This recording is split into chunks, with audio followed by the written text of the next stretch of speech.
रेखा चौहान आप सभी का न्यूज 24 एक्सप्रेस में स्वागत करती हूँ और आइए एक नजर डालते हैं आज के बुलेटिन की तरफ। मध्य प्रदेश की अग्रणी company zero plus private limited ने अपनी विचारधारा स्वस्थ नारी सशक्त भारत के अनुरूप अपने बहुप्रतीक्षित उत्पाद संपूर्ण भारत में लॉन्च किए हैं। Company pride wing sanitary pads एवं बेबी सॉफ्ट हैप्पी पैंट्स का सफलतापूर्वक विपणन आरंभ कर चुकी है। कंपनी का उद्देश्य कम मूल्य पर उच्च गुणवत्ता के उत्पाद समस्त भारतीयों को उपलब्ध कराना है। कंपनी के ग्रुप डायरेक्टर राहुल जैन स्वदेशी भारत एवं वोकल फॉर लोकल के अंतर्गत समस्त भारत में कंपनी की उपस्थिति दर्ज कराना चाहते हैं। कंपनी का मुख्य ऑफिस मध्य प्रदेश के इंदौर शहर में स्थित है। किसान बिल के विरोध में राजद ने किया धरना प्रदर्शन। केंद्र सरकार के कृषि बिल के विरोध में जामताड़ा समाहरणालय के समक्ष राजद का एक दिवसीय धरना प्रदर्शन कार्यक्रम का आयोजन किया गया। धरना प्रदर्शन का नेतृत्व राजद जिलाध्यक्ष दिनेश यादव ने किया। कार्यक्रम को संबोधित करते हुए उन्होंने कहा कि केंद्र सरकार की मनमानी किसी भी हाल में नहीं चलने वाली है। किसान विरोधी बिल को केंद्र सरकार को वापस लेना ही होगा। जब तक किसान विरोधी बिल को केंद्र सरकार वापस नहीं लेती तब तक हमारा आंदोलन चलता रहेगा। उन्होंने ये भी कहा कि विधेयक से किसान अपने उपज को बड़ी कंपनियों को औने पौने दाम में बेचने के विवश होंगे। जब देश का किसान विवश होगा तो पूरा देश भूखमरी के कगार पे होगा और भूखमरी का शिकार हो जाएगा। और कहा कि केंद्र सरकार के काले कानून के खिलाफ पूरे देश के विपक्षी दल एक हैं और हम भी विपक्षी दलों के साथ हैं। जामताड़ा से आरिफ हुसैन की रिपोर्ट। के द्वारा आज पूरे झारखंड में काला कानून किसान विरोधी बिल जो पास हुआ है, पूरे जिला मुख्यालय पर एक दिवसीय धरना दिया जा रहा है और हमारे प्रदेश अध्यक्ष का आदेश है कि पूरे जिला में इसका जमकर विरोध किया जा रहा है। इसी के तहत आज हम लोग जामताड़ा में विरोध करते हैं। जब तक किसान बिल वापस नहीं होगा, झारखंड में पूरे प्रदेश में इसका लड़ाई हमारे अभय सिंह लड़ते रहेंगे। प्रदेश इटावा में किसान बिल के विरोध में कई दलों ने एक साथ दिया धरना। इटावा समाजवादी पार्टी एवं किसान यूनियन ने कृषि बिल के विरोध में बीजेपी सरकार के खिलाफ धरना दे ज्ञापन सौंपा और मोदी पर निशाना साधते हुए कहा कि भारत सरकार उनके मन की बात सुनने के बजाय उन पर अपनी बात थोपने लगी है। लोकतांत्रिक व्यवस्था में बहुमत का रोडलोर चलाकर अन्नदाता समुदाय की आवाज को कुचलने के लिए कोशिश किया जा रहा है और जो ये प्रयास उचित नहीं ठहराया जा सकता। किसान अपने हित और अनहित को समझकर अगर सरकार के कृषि विधेयक के खिलाफ राय दे रहे हैं तो उसकी मांगों को माने जाने में क्या दिक्कत हो सकती है। यह तो सभी जानते हैं कि भारत एक कृषि प्रधान देश है। अहंकारी भाजपा याद रखे, यहाँ प्रधान शब्द तक कृषि की बात आता है। सत्ताधारी न भूले कि हमारे देश में किसान ही प्रथम है और प्राथमिक भी है। किसान अपना हक मांग रहे हैं, वह दृढ़ निश्चयी है, वह इसे लेकर रहेंगे। न्यूनतम समर्थन मूल्य और मंडी समितियों के अस्तित्व को लेकर सरकार और किसान संगठनों के बीच मतभेद है। सरकार से किसान तीनों कृषि विधेयक वापस लेने की मांग कर रहे हैं। कानून की वापसी का यह कोई पहला मामला नहीं है, पहले के भी ऐसे उदाहरण हैं। अतः भाजपा नेतृत्व की इस संबंध में हर धर्मता समझ में नहीं आती। अगर इसे प्रतिष्ठा का प्रश्न बनाया जा रहा है तो यही कहा जा सकता है कि भाजपा का रवैया किसान विरोधी है। उसकी नीयत किसानों की भलाई करने की नहीं, पूंजीपतियों को लाभ पहुंचाने की है।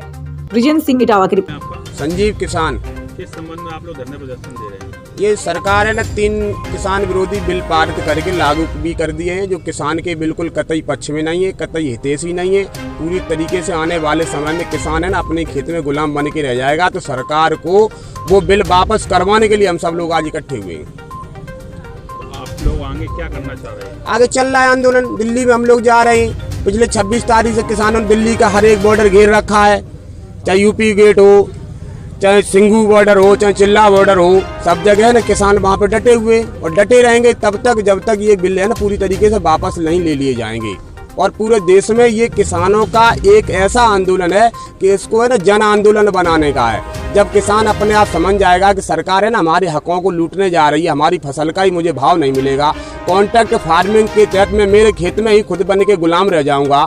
जो पूरी है ना कारपोरेट घरानों के लिए उन्होंने ना साइलो टाइप गोदाम बनवा लिए, वो कितना ही स्टॉक कर सकते हैं। तो जो ऐसी व्यवस्था सरकार के द्वारा क्रिएट की जा रही है जो बिल्कुल एकदम किसान के लिए अघोषित मृत्यु जैसी है, तो उनका विरोध करने के लिए हम सब लोग है ना संघर्षरत हमेशा रहेंगे जब तक ये कानून वापस नहीं हो जाएगा तब तक। इन तीनों काले कानूनों के खिलाफ चल रहे आंदोलन के समर्थन में और इन बिलों को वापसी के लिए पूरे देश में जिला कचहरियों के माध्यम से, कलेक्टरों के माध्यम से ज्ञापन देने का हमारा कार्यक्रम है। ये सरकार, योगी सरकार निंदा का काम कर रही है कि शांतिपूर्ण तरीके से भी किसानों को नहीं जाने दे रही है। एक तरफ बीजेपी को इन बिलों को भ्रमित करने के लिए पूरी छूट दी हुई है, अभियान चला रहे, और इधर किसानों को अपनी मन की सच्ची बात कहने में गला दबाया जा रहा है। ये निंदनीय कृत्य है और इन तीनों काले कानूनों को वापस लेने के लिए ये आंदोलन है, और जब तक वापस नहीं होगा तब तक ये आंदोलन चलेगा और मोदी सरकार के घमंड को चूर करेगा। ये इस तरह का आंदोलन। यहाँ पर खड़े हुए हैं, इस तरह भीड़ लगाए हुए हैं, क्या वजह है कि यहाँ भीड़ नहीं लगाए मान्यवर, ये जनता रो रही है। पुलिस ने क्यों रोक रखा? अपनी बात, पुलिस ने हमें हमारा गला दबा रखा है। पुलिस से मेरा मतलब साधारण पुलिस से नहीं है, वो तो किसानों के बेटे हैं। जिला प्रशासन ने, योगी सरकार ने गला दबाने का काम किया। शांतिपूर्ण तरीके से हमारा ज्ञापन भी नहीं लिया जा रहा है, जबकि बीजेपी को छूट दी हुई है जगह जगह सभाएं और वो करने की। ये अन्यायपूर्ण तरीका है, जनतंत्र विरोधी है, और अगर किसान नहीं बचेगा तो देश नहीं बचेगा, ये हम कहना चाहते हैं।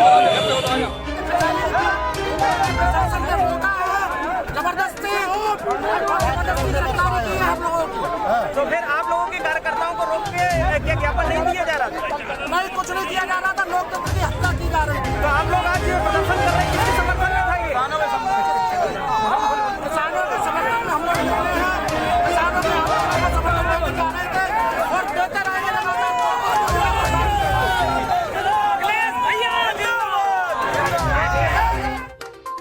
कार्यकर्ताओं को दिया है, क्या पूरा वाकया रहा? किस तरह से देखिए, उसमें तो प्रदर्शन पे और किसी जुलूस पे रोक लगी है, और ये लोग इकट्ठा अपने हुए कार्यालय पे, उनको समझाया गया कि आप लोग आगे मत यहाँ जुलूस, लेकिन नहीं माने तो ठीक है, उनको रोका गया उनको, और जब नहीं माने तो उनको डिटेन करके इनको पुलिस लाइन भेजा गया है।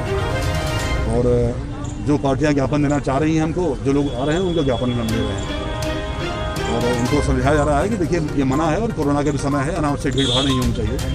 इसको दृष्टिगत जो लोग नहीं माने उनको डिटेन करके भेजा गया है पुलिस। कितने कार्यकर्ता गिरफ्तार किए गए हैं? अभी तो मेरे ख्याल से 100-150 के आसपास अभी हैं, और संख्या अभी जाके वहाँ काउंटिंग होगी, वो उसको गिनती अलग से की जाएगी। आज कहीं न कहीं एक चीज देखने को मिली कि जिस तरीके से प्रशासन की व्यवस्था थी, वो समाजवादियों ने कहीं न कहीं ध्वस्त कर दी है। यहाँ तक देखिए हम लोग समाज जो है, व्यवस्था कोई ध्वस्त नहीं हुई है। हम लोग लॉ एंड ऑर्डर मेंटेन करने के लिए काम करते हैं।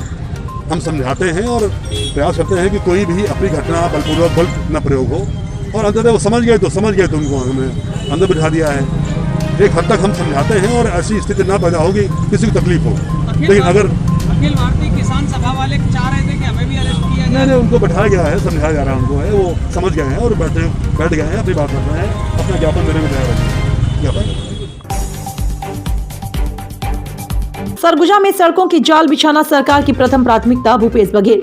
आज प्रदेश के मुखिया भूपेश बघेल अपने 4 दिवसीय सरगुजा संभाग के दौरे पर थे और उन्होंने महामाया मंदिर में पूजा अर्चना कर कार्यक्रम की शुरुआत की। इसी कड़ी में माननीय मुख्यमंत्री भूपेश बघेल द्वारा ऑक्सीजन पार्क का निरीक्षण किया, गोधन एम्पोरियम शिलान्यास, मिड्रा कलाधन धान खरीदी का निरीक्षण किया गया, जहाँ मुख्यमंत्री ने अनेक सौगातों की बौछार की। वहीं उन्होंने मौजूदा समय में सरगुजा संभाग की सड़कों की स्थिति को देखकर कहा कि सड़कों को जाल बिछाना अति आवश्यक है और उसे सरकार प्राथमिकता से ध्यान दे रही है। एक एम्पोरियम जिसमें गोबर से बनी हुई वस्तु की विक्रय की व्यवस्था की है, उसकी भी शुरुआत यहाँ हुई है। और सबसे बड़ी बात ये, बड़ी संख्या में लोग आए और जो हमारे स्व सहायता की जो महिलाएं हैं उन्होंने वर्मी कंपोस्ट का MOU किया है, तो बड़ी बात है। सर जय वीरू की जोड़ी का क्या हुआ सर? स्टेट हाईवे हो चाहे नेशनल हाईवे हो, लोग परेशान है, सरकार क्या पहल करेगी? मंत्री जी खूब मैं तो विरोध किए थे बीजेपी के शासन में। भाई खुले मन से मैंने कहा कि हाँ सड़कों का जाल बिछाया जाएगा। ये हम भारत सरकार से मांग कर रहे हैं कि लगातार गडकरी जी से मीटिंग हुई है, यहाँ के राष्ट्रीय राजमार्ग के लिए बचत जो सड़कें हैं राज्य सरकार बनाएगी। सर जय वीरू की जोड़ी का क्या हुआ सर? जलालाबाद जनपद शामली में किसानों के हक में समाजवादी पार्टी द्वारा निकाली जा रही पदयात्रा को रद्द कर समाजवादी कार्यकर्ताओं को घर में किया गया प्रशासन द्वारा नजरबंद। आज किसानों के हक के लिए समाजवादी पार्टी द्वारा अपने निवास स्थान धकोड़ी से जिला मुख्यालय तक पदयात्रा समाजवादी पार्टी द्वारा निकाली जानी थी, जिसमें प्रशासन द्वारा पदयात्रा रद्द कराकर समाजवादी पार्टी कार्यकर्ताओं को घर में नजरबंद किया गया। जिसकी सूचना मिलने पर समाजवादी ब्लॉक प्रमुख शेर सिंह राणा के निवास पर पुलिस दौड़ पड़ी। देखते ही देखते काफी भीड़ एकत्रित हो गई, जिसमें ब्लॉक प्रमुख शेर सिंह राणा द्वारा मौजूदा सरकार पर निशाना साधा गया। और बताया गया कि सरकार अगर किसानों के हक में कार्य नहीं करेगी तो समाजवादी पार्टी के कार्यकर्ता किसानों के हक के लिए हमेशा खड़े होंगे, जिसमें ब्लॉक प्रमुख शेर सिंह राणा, संजय सिंह राणा, राष्ट्रीय सचिव यूथ ब्रिगेड समाजवादी पार्टी फरमान, सचिन प्रधान, चुन्नू भाई कदरगढ़ और सतीश चेयरमैन संदीप राशिद उपस्थित रहे। जी राणा जी, पूरे इंडिया के अंदर इस टाइम पे किसान को लेके और सभी किसान बाहर हैं और किसानों की प्रॉब्लम भी है, उस बारे में सभी पार्टियां विरोध कर रही हैं इस सरकार का। आपका क्या कहना है? उसी क्रम में हमारी समाजवादी पार्टी राष्ट्रीय अध्यक्ष श्री अखिलेश यादव के निर्देशानुसार 7 तारीख से लेकर 14 तारीख तक समाजवादी सड़कों पर थी। आज 14 तारीख थी। हमारी यात्रा दखोडी से प्रारंभ होकर थाना मोहन विधानसभा के विभिन्न गांवों में होती हुई जिला मुख्यालय तक जाना था। जैसे ही ये सूचना फ्लैश हुई, उसमें हमें पुलिस बल के द्वारा रोक दिया गया। हमारे यहाँ हजारों समर्थक समाजवादी पार्टी के सिपाही अखिलेश यादव जी के निर्देशानुसार अपने कार्यक्रम पर अडिग थे। किसानों की आवाज़ को दबाना सरकार का एक नंबर 1 प्रस्ताव बन गया है। सरकार चाहे कोई किसान आवाज़ उठाए या कोई विपक्ष की पार्टी आवाज़ उठाए, उसकी आवाज़ को कुचलना सरकार ने अपनी एक नियत बना ली है। ये तानाशाही सरकार, तानाशाही रवैया, इस लोकतंत्र की हत्या, किस प्रकार संविधान का दुरुपयोग कर रहे हैं सरकार में बैठे सरकार के नुमाइंदे।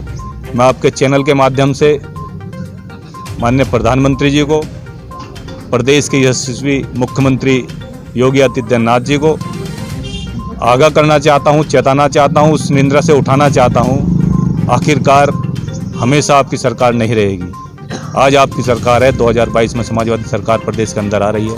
अखिलेश यादव जी मुख्यमंत्री होंगे और जो हाल तुम हमारे साथ कर रहे हो उससे बदतर हाल अगर हम इस स्थिति में उतर आए तो कल क्या होगा, इस पर सोच के चलने का आवश्यकता है। किसान अपनी आवाज़ को उठाने के लिए दिल्ली के बॉर्डर पर सर्दी में, बरसात में दिल्ली के बॉर्डर पर पड़ा है। कितने किसानों की मौत हो चुकी है, उसमें हत्या का मुकदमा सही मायने में मोदी जी के ऊपर होना चाहिए। 302 का मुकदमा दर्ज होना चाहिए। हमारी सरकार से मांग है, हमारी राष्ट्रपति जी से मांग है। उन किसानों के मौत के जिम्मेदार सरकार है। सरकार किसान अपनी मांग को मनवाने के लिए जायज मांग, एक MSP के मुद्दे को लेकर किसान सड़कों पर आए, सरकार ने उसको कहीं खालिस्तानी कहीं पाकिस्तानी का रूप दे दिया। मोदी जी, ये सांप्रदायिकता राजनीति, ये जातिवादी राजनीति समाप्त करें। आप पूरे देश के प्रधानमंत्री हैं। मोदी जी, आप मात्र भाजपा के प्रधानमंत्री नहीं हैं, आप पूरे देश के प्रधानमंत्री हैं। इस देश के प्रत्येक नागरिक की सुरक्षा का दायित्व आपके ऊपर है। किसान जो मरे हैं, उन किसानों के परिवारों को, मृतक किसानों के परिवारों को सरकारी नौकरी व 1-1 करोड़ रुपए का मुआवजा मिलना चाहिए। मोदी जी, इन किसानों की बात मानिए। अध्यादेश आपको जारी करना है, पहले उस काले कानून को वापस लीजिए और किसानों की कमेटी में खुले मन से उनका समर्थन कीजिए। इन किसानों ने ही आप लोगों को बनाया है। रैलियों में भीड़ है तो वो किसानों की भीड़ है, वोट में अगर जो लाइन लगी है तो वो किसानों की लाइन है। ये किसान जो देश का अन्नदाता आपको सरकार प्रधानमंत्री बनाने वाला है, वो गिराना भी जानता है। वो समय दूर नहीं जब आपकी नीतियां लोगों के जनहित में नहीं रही। आप उद्योगपति के हाथों बिक चुके हो, आपकी सरकार उद्योगपति के हाथों बिक चुकी है। मोदी जी, आँख खोलिए, इस निंद्रा से जागिए। हमारी आपसे प्रार्थना है, किसानों की सुनिए, किसानों के हित में निर्णय लीजिए, यह मैं कहना चाहूँगा। देखिए, अगर प्रशासन नज़रबंद, आपको मानने की बात है, 10 दिन के लिए अगर नज़रबंद कर रखता है तो उसके बाद में क्या निर्णय लेंगे आप? कैसे बाहर निकलेंगे? कैसे किसानों की आवाज़ उठाएगी आपकी पार्टी? नहीं, प्रशासन 2 दिन, 10 दिन, महीना भर किसानों को रोक सकता है, आवाज़ को रोक सकता है, नेताओं को रोक सकता है। लेकिन जहां हम संविधान की रक्षा के लिए आज कुछ पुलिस वाले, चंद पुलिस वाले थे जो आज PSC और थाना CO जो थे, उनसे संख्या कहीं हमारी ज़्यादा थी। नहीं, ये तो संविधान में नहीं हाँ, है ना, किसी तो- जनप्रतिनिधि को रोकना, हाँ, जनहित की आवाज़ उठाने के लिए। मैं भी वही कह रहा हूँ। तो आप हम संविधान की रक्षा कर रहे हैं, ये लोग संविधान की रक्षा नहीं कर रहे। हम इस खाकी को खाकी मान रहे हैं, संविधान के रक्षक मान रहे हैं, लेकिन संविधान की रक्षा नहीं है। जिस प्रकार से खादी को रोकने का काम खाकी कर रही है और खाकी से जो कार्य करा रहे हैं वे खादी वाले करा रहे हैं। यशस्वी मुख्यमंत्री योगी आदित्यनाथ जी को कहना चाहूँगा, जिस रोज सरकार समाजवादी की आई तो शायद योगी जी आप अपनी पीठ में भी ना जा सकें। जो मठ है आपका, अगर जो आपको कोई पूजा ना करने दे तो आपको बुरा लगेगा। वही किसानों के साथ करे। किसान जो बॉर्डर पे हैं, उनकी किसान संगठनों की आवाज़ को बुलंद करने के लिए, उन्हें सहारा देने के लिए समाजवादी पार्टी ये निर्णय ले रही थी। समाजवादी सड़कों पर थी। आप उनको रोकने का काम, उनकी आवाज़ को दबाने का काम कर रहे हैं, जो गलत है। खबर अमेठी से, जहां कृषि कानून को लेकर देश भर के किसानों के विरोध प्रदर्शन में अब जनपद अमेठी के सभी किसान गुट ने कृषि कानून को लेकर मोर्चा खोल दिया। जहां आज अमेठी के महिला किसानों ने भारी संख्या में आकर महिला किसान नेता रीता सिंह की अगुवाई में हाथों में लाठी डंडे लेकर गौरीगंज मुख्यालय पर धरना प्रदर्शन कर सरकार के खिलाफ नारेबाजी कर कृषि कानून का विरोध किया। साथ ही नए कृषि कानून को काला कानून बताते हुए सरकार से कृषि कानून को वापस लेने की मांग की जा रही है। किसानों के बीच में आकर के बात कर लेते, वहाँ बैठे अपने मन की बातें कर रहे हैं और माननीय नरेंद्र मोदी जी इस तरह की बातें कर रहे हैं। इनको उस बिल को वापस लेना होगा। किसान गांव से लेकर के और संसद तक चलने के लिए तैयार है। किसी भी तरह से किसान कमजोर नहीं है। अगर सोच रहे हैं कि किसान बिना अपनी मांगों को पूरा किए हाथ चला जाएगा, कहीं से कोई हिलेगा नहीं। मेन मांगे क्या क्या? मेन मांगे हम लोगों की है, इन्होंने जो MSP का किया है, MSP इसको हर स्तर से लागू कराए और जो इनके बीच में आढ़तिये बिचौलिए लगे हुए हैं, इनके खरीद सेंटरों पे किसान जा नहीं पाता है। 1000, 1200, 1300 में धान किसान बेच रहे हैं। इन चीज़ों का अपना जो कानून बनाए हैं उसको अपना वापस लें और MSP लागू करें। जो MSP इन्होंने दिया है 1865 वाली, क्योंकि भारतवर्ष में 80% किसान हैं जो खेती पर निर्भर हैं। उनको इतना गुमराह करके अपने मन का बिल इन्होंने पास कर लिया है और किसान इतना आंदोलन कर रहे हैं घर से लेके दिल्ली तक। तो इनको कमजोर ना समझे। किसान तन मन धन से लेके जन सहित निकल के दिल्ली कूच करे।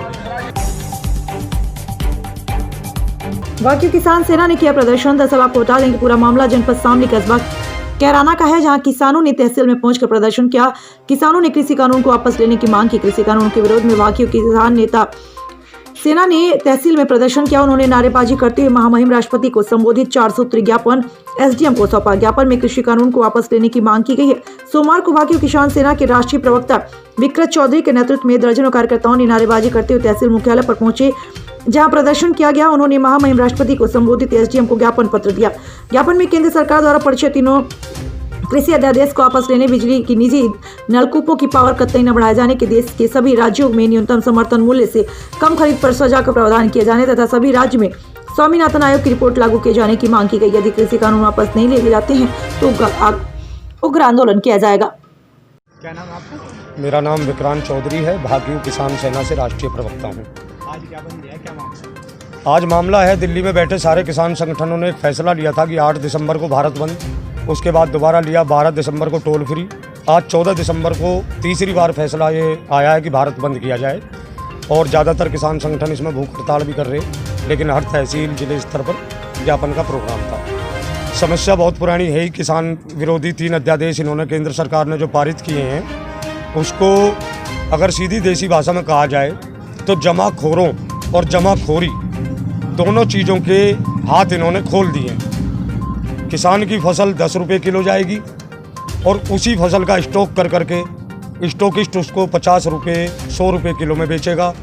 तो किसान के पास कोई चारा नहीं है, या तो आत्महत्या करे या इन अध्यादेशों के विरोध सड़क पर आकर आंदोलन करे। सर क्या मांगे आप? हमारी मेन प्रमुख मांग यही है कि तीनों किसान विरोधी अध्यादेश सरकार तुरंत वापस ले।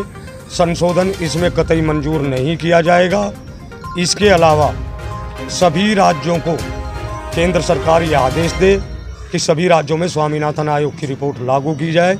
इन किसान विरोधी बिलों से तो अगर इस सभी राज्यों में स्वामीनाथन आयोग की रिपोर्ट लागू करवाते तो शायद किसान कहीं ना कहीं बच जाता। आपकी मांगे पूरी ना हुई तो क्या आप क्या करेंगे? यह आंदोलन बराबर चलता रहेगा। इसमें आंदोलन को दिन रात बढ़ाने का काम किया जाएगा, घटने का तो कोई मतलब ही नहीं है। टीकमगढ़ थाना कोतवाली द्वारा अवैध जहरीली शराब के साथ एक आरोपी को 5 लीटर के साथ गिरफ्तार किया गया। पुलिस महानिरीक्षक अनिल शर्मा के निर्देशन में पुलिस अधीक्षक प्रशांत खरे के निर्देशन में टीकमगढ़ कोतवाली ने सुनील शर्मा टीआई ने आरोपियों पर कार्रवाई की और न्यायालय पेश किया गया। मुखबिर की सूचना पर आरोपी सीआरपी कुछ बंदियाना मोहल्ला से आरोपी हार्श उर्फ याकूब खान पिता अब्बू खान छोटी देवी मंदिर टीकमगढ़ कोतवाली टीकमगढ़ की अहम भूमिका रही।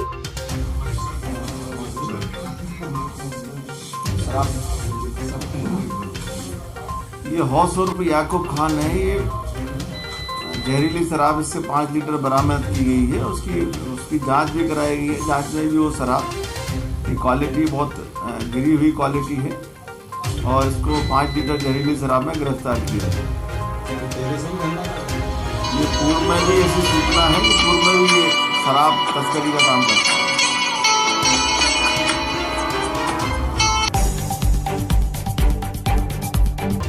वन भूमि में अवैध खनन करते जेसीबी जब्त। खैरागढ़ वन मंडल के गंडई वन परिक्षेत्र में अवैध खनन करते जेसीबी वाहन को जब्त किया गया। प्रकरण बनाकर आगे की कार्रवाई के लिए उप वन अधिकारी को प्रकरण सौंपा जा रहा है। जहां बता दें कि वन परिक्षेत्र गंडई में शनिवार को दोपहर लगभग 12 बजे सेतुआ बीड़ के कक्ष क्रमांक 10-11 में कृषक संतोष धुर्वे पिता सादाराम धुर्वे निवासी खैरबना ने अपनी निजी जमीन के समीप में स्थित वन भूमि में जेसीबी से खुदाई करवा रहा था। जिसकी जानकारी मिलने पर वन अमला मौके पर पहुंचकर उनसे खुदाई की संबंधित कागजात व जमीन संबंधित कागजात की जानकारी मांगी, परंतु वैध कागजात न मिलने के कारण जेसीबी को जब्त किया गया। वन परिक्षेत्र अधिकारी एच.एन. ठाकुर ने बताया कि दिनांक 12/12/2020 को कक्ष क्रमांक 10-11 की बाउंड्री पर आरोपी ने अवैध रूप से मिट्टी खुदाई कर खेत बना रहा था। उनके द्वारा जेसीबी मशीन के माध्यम से खुदाई करा जा रहा था। मौके पर वन विभाग की टीम ने पूछताछ की और खुदाई के संबंध में उनके द्वारा किसी भी प्रकार के वैध कागजात प्रस्तुत नहीं किया गया। तत्पश्चात जेसीबी को जब्त कर कार्रवाई की जा रही है। बताया गया कि जेसीबी मशीन का मालिक बी.आर. सिन्हा ग्राम नर्मदा का निवासी। उन्होंने बताया कि भारतीय वन अधिनियम 1927 की धारा 33/1 ख के तहत कार्यवाही कर आरोपी एवं वाहन मालिक से बयान लिया जा रहा है, जिसके पश्चात उप वन अधिकारी को कार्रवाई के लिए प्रकरण सौंपी जाएगी। जानकारी दीजिए क्या मामला? खैरागढ़ वन मंडल के अंतर्गत गंडई परिक्षेत्र में दिनांक 12/12/2020 को कक्ष क्रमांक 10-11 के बाउंड्री पर अपनी निजी लगानी जमीन में संतोष कुमार धुर्वे पिता सदाराम धुर्वे के द्वारा अवैध रूप से मिट्टी खुदाई कर खेत बना रहा था। उनके द्वारा वन क्षेत्र के कक्ष क्रमांक 10-11 में जेसीबी मशीन से खुदाई कर रहा था और वन विभाग की टीम द्वारा मौके पर जाकर वन विभाग द्वारा कागजात के संबंध में पूछताछ की गई। पूछताछ में उनके द्वारा खुदाई के संबंध में किसी प्रकार के वैध कागजात नहीं पाया गया।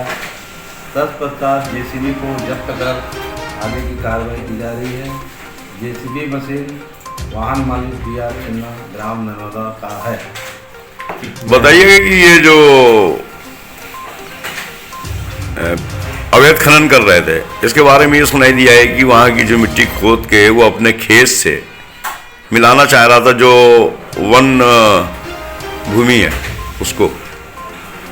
हाँ, उसका लगानी जमीन था, उसको जो है ना वन जो अपना कक्ष क्रमांक 10-11 में मिला के थोड़ा उसका विस्तृत रूप करना चाह रहे थे, बढ़ा रहे थे, बढ़ा के अपने खेत से मिलाना चाह रहा था, मतलब उस खेत को बना रहा था। उस मामले में आपने जब्ती किया है। आगे क्या कार्रवाई की जाएगी? जैसे आगे कार्रवाई हम प्रकरण बना के जो मुजरिम थे वाहन मालिक से उसका बयान दर्ज करके इसको जो है उप वन अधिकारी को कार्रवाई के लिए आगे के लिए सौंप दी जाए। एच.एन. ठाकुर वन परिक्षेत्र अधिकारी गंडई।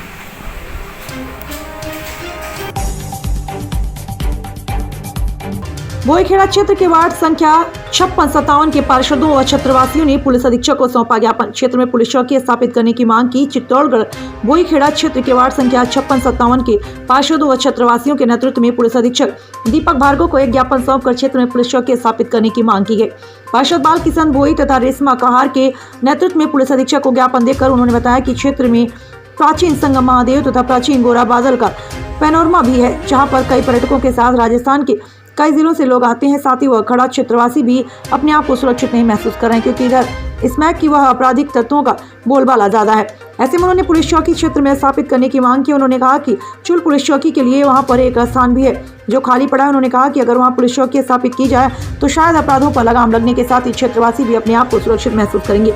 इसको लेकर उन्होंने पुलिस अधीक्षक को एक ज्ञापन सौंपा तथा पुलिस चौकी स्थापित करने की मांग की है। क्षेत्रीय पार्षद की बाल किशन भोइया, वही रेशमा कहार आदि उपस्थित थे। पुलिस चौकी की मांग को लेकर आज हम ग्रामवासी ज्ञापन देना है। कुछ लोग बाकी रह गए, वो भी आ रहे हैं और गांव की प्रमुख मांग है कि पुलिस चौकी नहीं है, कोतवाली से 5 किलोमीटर दूर है। वहाँ पर कई प्रकार की वारदातें होती रहती है। वहाँ पर गौरा बादल और संगम महादेव पर्यटन स्थल है बहुत बड़ा, वहाँ पर काफ़ी बड़ी मात्रा में भक्तजन आते हैं। उनके साथ में कई बार मारपीट लूटपाट ऐसी घटनाएँ हो चुकी है। तो हम सब ग्रामवासियों की तरफ से मांग है कि और पुलिस चौकी का निर्माण हो। छोटी मोटी दुर्घटना हो जाती है तो कोतवाली आना पड़ता है, काफ़ी दिक्कत होती है लोगों को।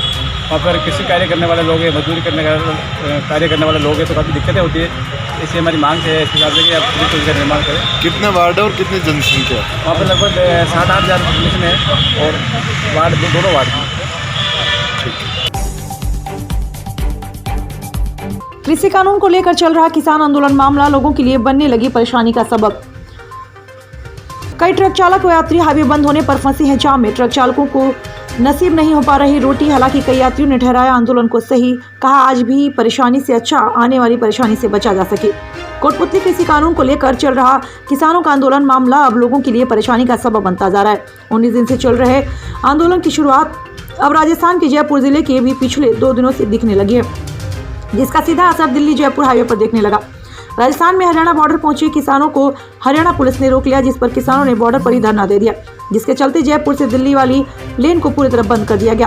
किसान आंदोलन की सुबुगाहट से सीधा असर दिल्ली जयपुर हाईवे नंबर 48, जो पुराना नाम NH8 के नाम से जाना जाता था, जिस पर सीधा असर पड़ता नजर आ रहा है। दिल्ली से जयपुर हाईवे को तो सुचारू रखा गया, लेकिन जयपुर से दिल्ली वाले मार्ग को कई जगह से डाइवर्ट कर दिया गया। जयपुर ग्रामीण पुलिस के अधिकारियों ने बताया कि यात्रियों को वाहन चालकों की सुविधा के लिए यातायात को कई जगह से डाइवर्ट किया गया है। वहीं इस आंदोलन को लेकर कई यात्रियों व ट्रक चालकों को भारी समस्याओं का सामना करना पड़ रहा है। कुछ यात्री तो जाम में पिछले 2 दिन से फंसे पड़े हैं, जो शादी में आए हैं, जिसके बाद वापस घर नहीं पहुंचे और अपनी ड्यूटी ज्वाइन नहीं कर पाए। वहीं ट्रक चालकों की भी इस जाम के कारण भारी समस्या का सामना करना पड़ रहा है। एक खाद्य पदार्थ से भरे टैंकर के चालक ने बताया पिछले 2 दिनों से रोटी नसीब नहीं है। आपस में ट्रक चालकों को सहायता लेकर खाना खाना पड़ रहा है। हाईवे पर जाम के दौरान कुछ यात्री ऐसे भी नजर आए जिन्होंने किसान आंदोलन से कोई फर्क नजर आता नहीं दिखाई दिया, बल्कि आंदोलन को सही ठहराते हुए बताया आज की परेशानी से तो अच्छा है आगे आने वाली परेशानी से निजात मिले। हम किसानों के आंदोलन का समर्थन करते हैं। बड़ाबाद से हूँ। बड़ाबाद से 2 दिन पहले मैं शादी में आया था और 2 दिन से मैं जा नहीं पा रहा हूँ। दिल्ली में सुबह जाने की कोशिश करता हूँ, कभी बैरोड से वापस आ जाता हूँ, कभी शाजापुर से वापस आ जाता हूँ। 3 दिन से आज मैं फिर ट्राई कर रहा हूँ। 3 दिन से मैं ऑफिस नहीं जा पाया। कहाँ आप दिल्ली में जॉब करते हैं? मैं गुड़गांव जॉब करता हूँ। तो इस आंदोलन की वजह से जो ट्रैफिक डाइवर्जन कर रहा है उस वजह से मुझे बहुत प्रॉब्लम हुई। परेशानी हुई आपको? 3 दिन से नहीं जा पा रहा हूँ। सर कल 3 बजे के खड़े हैं हम। सरसों का तेल है ना, रोटी है, खाने को गाड़ी रोड पे छोड़ के जा नहीं सकते। और यहाँ चोरी भी होती है, डीजल चोरी कर ले जाते हैं। माल तो कीमती है ही, सरसों का तेल। कहाँ जाना भी आपको फिर? मैं बूंदी से आया हूँ, मेरे को रुद्रपुर जाना है। कहाँ आपको परेशानी है जहाँ डाइवर्ट किया जा रहा है? भाई परेशानी यहीं आई है, मनोहरपुर से यहीं बंद कर रखा है। अब आप कैसे करोगे आगे? अब क्या करें सर, ये ना माने तो पुलिस वाले वापस घुमाएंगे, नहीं तो खड़े हैं। खुलेगा तो जाएंगे और क्या कर सकते हैं। और खाने पीने की क्या व्यवस्था? खाने पीने की सर दूसरी गाड़ी वाले से, वो कंडक्टर था, उससे छोले भटूरे मंगाए नीचे पुल के नीचे से। अब यही खाएंगे, मजबूरी। भारी समस्या हो रही है आपको? हाँ बहुत भारी समस्या है इस चीज़ की। परेशानी तो हो रही है। आप कहाँ से आ रहे हैं? मैं जयपुर से आ रही हूँ। कहाँ जाना है? पंजाब जाना है। तो कोई परेशानी हुई किसान आंदोलन की वजह से? किसान आंदोलन की वजह से तो कोई परेशानी नहीं हुई, पर जो ट्रक्स बीच में आ रहे हैं इसकी वजह से काफ़ी हो रहा है। वो तो उनका तो उनकी वजह से तो ऐसी कोई प्रॉब्लम नहीं हो रही, वो तो सबको सपोर्ट कर रहे हैं कि आप लोग निकल जाइए इधर उधर से, बट ऐसे कुछ परेशानी नहीं हो रही। रास्ते में जगह जगह तो डाइवर्जन कर रखा है, उस वजह से कुछ उससे थोड़ा बहुत तो हो रहा है, लेकिन ये है कि अगर वो अपने हक मांग रहे हैं तो उनके साथ भी हमें खड़ना ही पड़ेगा। हमारे लिए ही है, आगे जाके हमें ही प्रॉब्लम होनी है अगर उनको उनका हक नहीं मिला तो। इसका असर सारा आम जनता पे आना, किसी और पे नहीं आना। कॉर्पोरेट्स को तो फ़ायदा मिलना ही है, बट आम जनता को जो प्रॉब्लम होनी है बाद में जाके वो पता लगेगी। इस परेशानी को आप झेल सकते हैं, लेकिन आगे जो परेशानी होगी उसको हम नहीं झेल सकते। जो कॉर्पोरेट्स की वजह से जो 25 रुपए किलो आटा मिल रहा है, वो रिलायंस अदानी 60 रुपये देंगे तो वो परेशानी ज़्यादा है। हम घर पे बैठ सकते हैं, ऐसा ज़रूरी नहीं है, वो तो चलो हमें जाना है तो हम निकले, अदरवाइज़ हम घर पे बैठ सकते हैं। हमें तो पहले ही इन्फॉर्मेशन दे रहे हैं वो लोग कि आप लोगों को परेशानी ना हो, बट जिसको निकलना है वो तो उनको निकाल दें, ऐसी कुछ बात नहीं। सर आज कोटपुतली में ट्रैफिक को डाइवर्ट किया जा रहा है, दिल्ली वाली लेन बंद है, तो कैसे क्या रीजन है? वो आगे शाहजहाँपुर बॉर्डर पे रोक रखा है किसान आंदोलन की वजह से, किसान आंदोलन वालों ने। तो हमारे जयपुर ग्रामीण पुलिस में एसपी साहब, एडिशनल साहब, सीओ साहब कोटपुतली, सारी सीओ साहिबान ने एक इनके लिए बहुत अच्छी व्यवस्था कर रखी है कि जहाँ जहाँ भी डाइवर्स है वहाँ से हम इन ट्रकों को रवाना कर रहे हैं, जिसके अंदर आपके मनोहरपुर से हैं और अलवर तिराया है और अपने यहाँ कोटपुतली से हैं, पनियाला से हैं।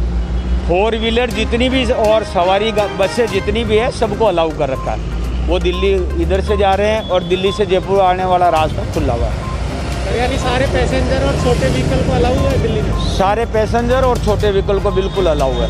हो सकता है थोड़ा डाइवर्ट होके जाना पड़ेगा, टाइम तो लग सकता है, लेकिन पूरा हमारी तरफ से सब जगह से अलाउ कर रखा है। ये व्यवस्था कब तक रहेगी? ये तो मैं कैसे कह सकता हूँ। लेकिन सर कुछ वाहन यू टर्न भी कर रहे हैं जैसे ये तो ट्रक वाले कर रहे हैं, ये तो ट्रक वाले क्या अपनी बदमाशी कर रहे हैं, इधर जाना नहीं चाहते तो ये वो अपने आप यू टर्न करके जा रहे हैं। अपनी तरफ से तो खुला है, अपनी तरफ से खुला, अपने बानसूर भेज रहे हैं, ये कोई जाना नहीं चाहता तो ये मर्जी से, ये तो ट्रक वाले मर्जी से जा रहे हैं। ठीक है। कस्बे के स्टेशन रोड पेट्रोल पंप के पास एक अनियंत्रित पिकअप गाड़ी डिवाइडर से टकरा गई, जिससे उसमें सवार 3 व्यक्ति घायल हो गए। सूचना पर मौके पर पहुंची पुलिस ने तीनों घायलों को 108 एम्बुलेंस की सहायता से सरकारी अस्पताल पहुंचाया, जहां डॉक्टरों ने प्राथमिक उपचार के बाद तीनों को जयपुर रेफर कर दिया। फिलहाल पुलिस मामले की जाँच में जुटी है। श्री माधोपुर से दिलीप शास्त्री की रिपोर्ट। मध्य प्रदेश की अग्रणी company zero plus private limited ने अपनी विचारधारा स्वस्थ नारी सशक्त भारत के अनुरूप अपने बहुप्रतीक्षित उत्पाद संपूर्ण भारत में लॉन्च किए हैं। Company pride wing sanitary pads एवं बेबी सॉफ्ट हैप्पी पैंट्स का सफलतापूर्वक विपणन आरंभ कर चुकी है। कंपनी का उद्देश्य कम मूल्य पर उच्च गुणवत्ता के उत्पाद समस्त भारतीयों को उपलब्ध कराना है। कंपनी के ग्रुप डायरेक्टर राहुल जैन स्वदेशी भारत एवं वोकल फॉर लोकल के अंतर्गत समस्त भारत में कंपनी की उपस्थिति दर्ज कराना चाहते हैं। कंपनी का मुख्य ऑफिस मध्य प्रदेश के इंदौर शहर में स्थित है। बुलेटिन में फिलहाल इतना ही। लगातार खबरों की जानकारी के लिए बने रहिए हमारे साथ, देखते रहिए न्यूज़ 24 एक्सप्रेस।